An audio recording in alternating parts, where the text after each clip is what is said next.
Reasonable Doubt on Hulu. Woo! I had to take a deep breath on that. Listen, if you have not watched season 1, baby, you are missing out. Now let me give y'all the rundown in the tea. So this show is about a black woman, a top defense attorney located in Los Angeles, California. And baby, she has a very interesting way of interpreting the law, and also her personal life is real spicy. Now, one of the executive producers of this show is Kerry Washington, and you know we love her. So you know this show is just so good. I'm so excited to even talk to you guys about this. But know that there are spoiler alerts all up through and around all up in this video. So if you have not watched season 1, I need for you to go watch it. Come back here afterwards to listen to my perspective on 5 of the issues that I have seen in and throughout this whole entire show. And of course, I'm going to give it to you guys from a therapist perspective. Hey everybody, welcome back to my channel. It's your girl Keandra Jackson, licensed marriage and family therapist here. Today we're going to be talking about the Hulu show Reasonable Doubt. Now, before we even get started, I want you guys to leave in the comment section, what are your thoughts about Reasonable Doubt? Because baby, there's so many moving parts, there's so many juicy parts, and we're going to get into the 5 things and some of the real big issues that I wanted to talk to you guys about from a therapist perspective. The first thing that I wanted to talk to you guys about is that Jack Stewart, which happens to be the main character, she is a black woman. She is very successful. And what I'm seeing with her is this Superwoman Complex. What I'm seeing with her is baby has it all. She has the car, she has the money, she has the husband, even though we're gonna get into that in a second. She has the kids, she has a successful career, she is a sought after attorney, and baby, those are great, wonderful things. But when we dive into her personal life, when we dive into and peel back a little bit of the layer and get a little glimpse in her personal life, it's all kinds of jacked up. It's all kinds of layers. It's all kinds of issues that we're going to talk about today. And so the first thing when we're thinking about, a successful black woman, I often think, why do we have to sacrifice everything for the sake of our career?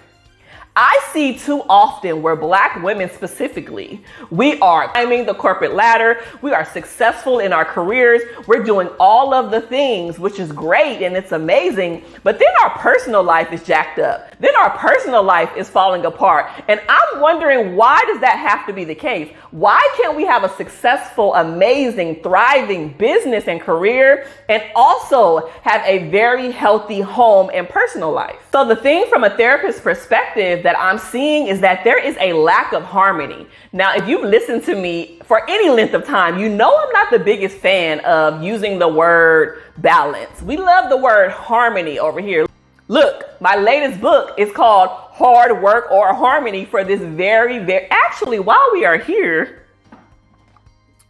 if you want to tap into an amazing book, this is on helping women have healthy, thriving relationships with their family, friends, and coworkers, you want to get my latest book, Hard Work or Harmony. So you can go to www.hardworkorharmony.com. Again, that is hardworkorharmony.com, or click the link in the description. When it comes to harmony, we often think that isn't a word that we want to use. Everybody's like, balance, we need balance. No, I am not here for balance. Balance means we are trying to have all parts of our life have equal weight at all times. And we know that because we are human, that is doggone near impossible. And for people who are trying to balance and have all of the scales, home, personal, mental health, spiritual, to be even across the board, it's actually very exhausting to be able to try to keep up with that whole rat race of it all. And I think that is something that society has fed us lies about, that we have to have balance in every single aspect of our life. When in all honesty, what we really need is harmony. We need to know that there is an ebb and a flow. We need to know that in certain seasons of our life, things will be priority and there's going to be some other things that have to go on the back burner. But it doesn't mean that the things that are on the back burner are less important. It just means that it isn't the season for this thing to shine ahead of time. So when we think about the difference between balance and harmony, I want us to have that perspective because that will help us navigate through life a little bit easier. Now, in regards to Jax, she has all of the things, like I mentioned. She got the husband, she got the money, she got the coin, she got the car, she got the men, honey. Now, when I tell you she got the men, baby was sleeping with everybody. Now, sis was technically still legally married, even though she was separated, but she had sex with the security guard. I'm talking about top flight security of the world, Craig. Now, if you don't know what that reference is from, it's from the movie Friday. Go watch it. But she had sex with the security guard. She had sex with her ex-client, so to speak, which happens to be Michael Ealy's character, who's also known as Damon in the show. I mean, also sis was still sleeping with her husband from time to time. So I'm like, girl, in season 2, you got to do better. The second thing that I want to talk to you guys about today is daddy issues. Now, there was a scene where Jax's father had reached out to her and wanted to spend time with her and wanted to see her. Now, the background information is that Jax never really had a relationship with her father, and he has been extremely inconsistent her whole entire life. Played these games where he tried to come in and see what's really popping with her, and then he'll pull back out, right? And we're talking about a woman who is 40 plus years old at this point. And so there was this scene where her father reached out and wanted to have lunch or wanted to meet up with her. And after going back and forth for a number of days, she finally agreed to go and meet up with him. And basically, he stood her up. He did not show up. He did not pull up. The mama actually did a little okie doke, which we're going to talk about in a second. But there was this scene where she was sitting at the bar and she was literally crying because her father did not show up. And this was one of many other times where he didn't keep his word and didn't fulfill his promises. Now, this made me think about daddy issues. This made me think that even if you are 40 plus years old, and you had a parent, especially a father, who was not consistent, who didn't show up for you, you still have that longing and that desire for his love, his affection, and his attention.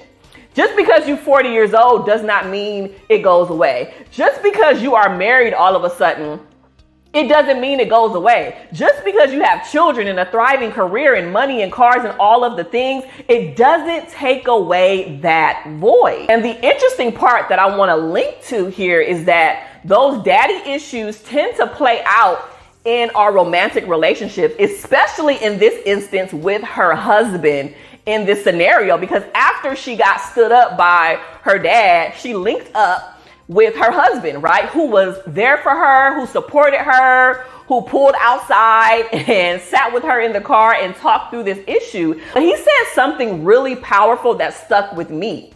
He essentially said, in a nutshell, I'm paraphrasing this, but he said, you know what, Jax? I really wish that you would give me the same grace and consideration that you would give your dad. I wish that you would give that to me in our marriage. Woo! Now, telling the black woman that, you know she popped off and had a little attitude, but he was essentially right. So this made me think about daddy issues and how sometimes, no matter how successful you are, if you don't go through and manage and navigate and work through some of those childhood traumas and childhood issues, they tend to bubble up all over the place. It would be completely wrong of us for us to talk about daddy issues without talking about mommy issues. Now, I'm not going to get on my soapbox here, but we have this whole misconception in our society where we're always talking about daddy issues and daddy issues. But I firmly believe that there are equally the same amount of mommy issues out there, but we just don't talk about it as much. And sometimes those mommy issues go a lot deeper because this is the person who birthed us and brought us into this world. Now, in regards to Jax, she has mommy issues too, and mommy got issues with her. Now, let me break this thing down for you. Jax happens to be the only child, which if you are the only child, you know that there is a different level of connection, and you often feel like there's a different level of responsibility that you have being the only child because there is no other siblings to be able to spread the responsibility, the love, any of the things with your parents. It's solely on you. And so I knew immediately when I saw Jax's mother be all up in their marriage, Jax's marriage, I knew that this was going to be an issue. Okay. She was constantly checking in, talking to her husband. What y'all doing? Y'all going on date night? Are you giving up? What? She consistently was all up in their business and their marriage. And I firmly believe that her intentions were good. I firmly believe that she wanted her daughter to be happy. I firmly believe she didn't want her daughter and her grandchildren to experience a divorce. But I also knew and noticed that she was overstepping all types of boundaries. And just because you have good intentions, that does not mean that you are crossing boundaries that you should not be crossing. Now, in regards to her mother, this goes really deep. And I'm not going to spend too much time talking about this piece here because you got to go back and watch the show for yourself. But Jax essentially felt unprotected by her mother, even as a child. There were a whole episode and more of a time frame where Jax was basically sexually assaulted, molested, touched inappropriately, or whatever the case may be, from her, it wasn't even her stepdaddy, from her mama's boyfriend. And so he essentially was grooming her and touched her multiple times on her butt, even got in the bed with her at some point at night, which was completely inappropriate, and did all of these things. And so she kept it inside all of these years and never, ever told her husband. That's a whole nother issue for a whole nother day, keeping secrets in your marriage. But this is why we're talking about the mommy issues piece, because she felt unprotected. She felt that her mom did not come to her rescue. She felt that her mom didn't protect her as a teenager from this man. And mom essentially used his excuse of alcoholism as a way to justify his behavior. Now, at the time, she did break up with him and all of that stuff. But later on in life, she got back with that fool. Okay, so can you imagine being a woman who's married, who has children, who's very successful, and then your mom comes back to you and says, oh, the person who touched you inappropriately as a child, we're actually going to get back together and he's better now. What? Like, absolutely not. And I'm also not bringing my children around you either, because I don't know what you would try to do to them either. Mommy issues that were playing and popping up, it really not only affected Jax, but it also became extended into her marriage and also down to her children. Now let's move on to number 4. This is the part that shook me, okay? Because I realized that this is something that a lot of people do in relationships. For some reason, we absolutely wait until the relationship is almost over. We wait till the person is threatening to leave us. We wait till the person is saying, baby, I don't want to be with you no more. I want a divorce. And then we try to act right. I don't understand why we do that. This was Jack's case. For months, her husband, who actually moved out of the house, right, because they were separated and going through a difficult situation, he had been trying to court her and date her and be emotionally available and present for their children and work on their marriage and trying to do all of these things. But she was too busy sleeping with the top flight security, and she was too busy sleeping with her ex-client, that she couldn't even focus on the health and the state of her current marriage and her current relationship. She was letting all of these outside circumstances ruin what she had. And I mean, he was so sweet. He was so kind. He was consistent. He was persistent. And it seemed like he really wanted to be with her. But baby, something happened and he saw her eating dinner with Damon, aka Michael Ealy, kikiing, doing all of that. And he was like, oh, it's official. This is why she doesn't want to be with me, because she's out here being with other men. And to be honest, he was right. And so after that, after him seeing it with his own eyes, because he pulled up at the restaurant like, hey, let me go see where my wife is and what she's doing and who she's doing it with. So when he seen that with his own eyes, he knew that the relationship was essentially over. So the next time that they talked and engaged and had a conversation, he was a little bit more removed. He was a little bit more, pulled back. He wasn't as engaged and as excited. And he essentially said, I'm moving forward with getting divorced. And she tried to act shocked.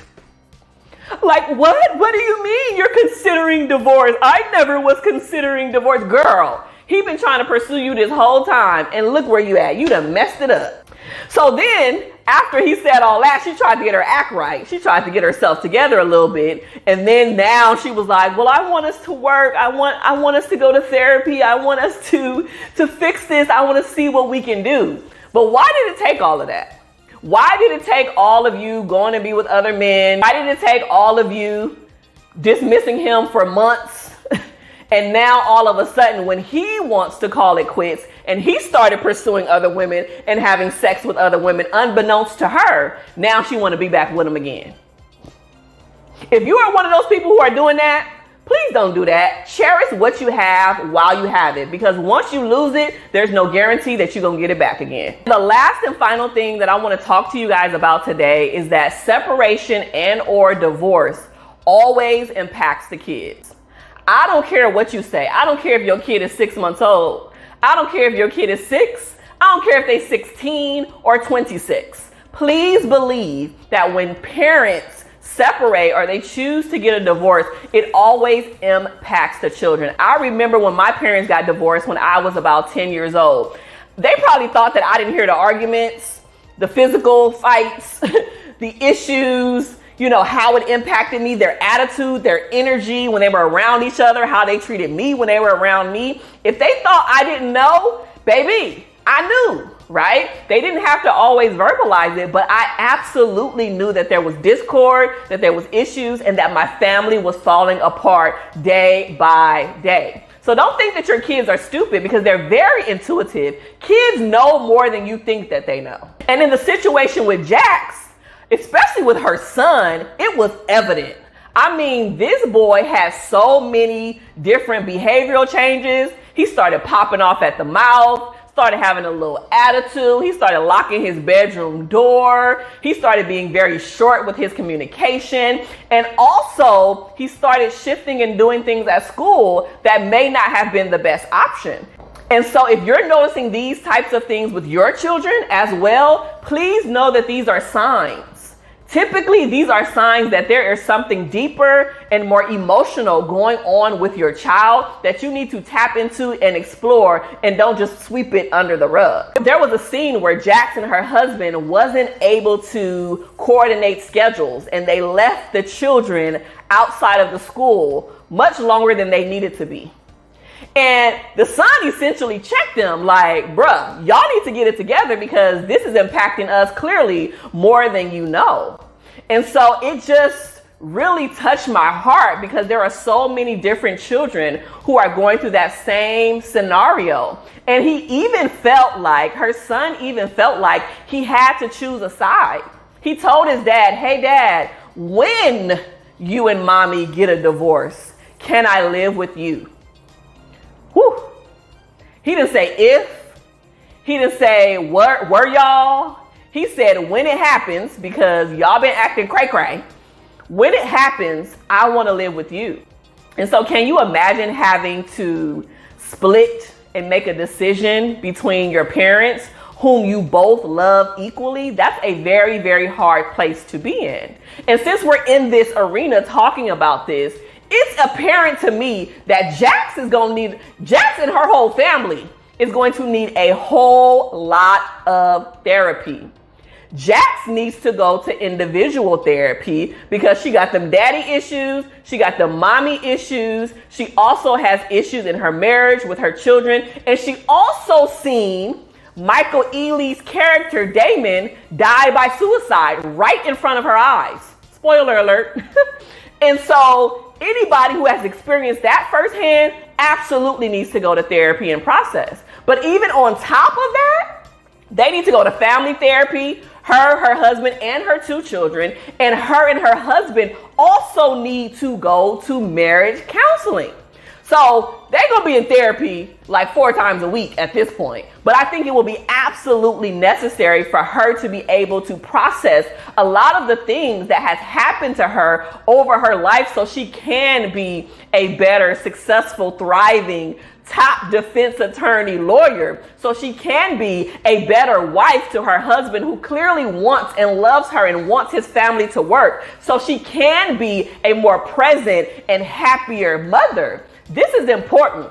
Jax and her whole crew is gonna need therapy. If you found anything in this video useful, I want you to go ahead, tap, subscribe, like, comment, and stay connected with me because I'm dropping videos like this every single week. So until next time, see you guys later.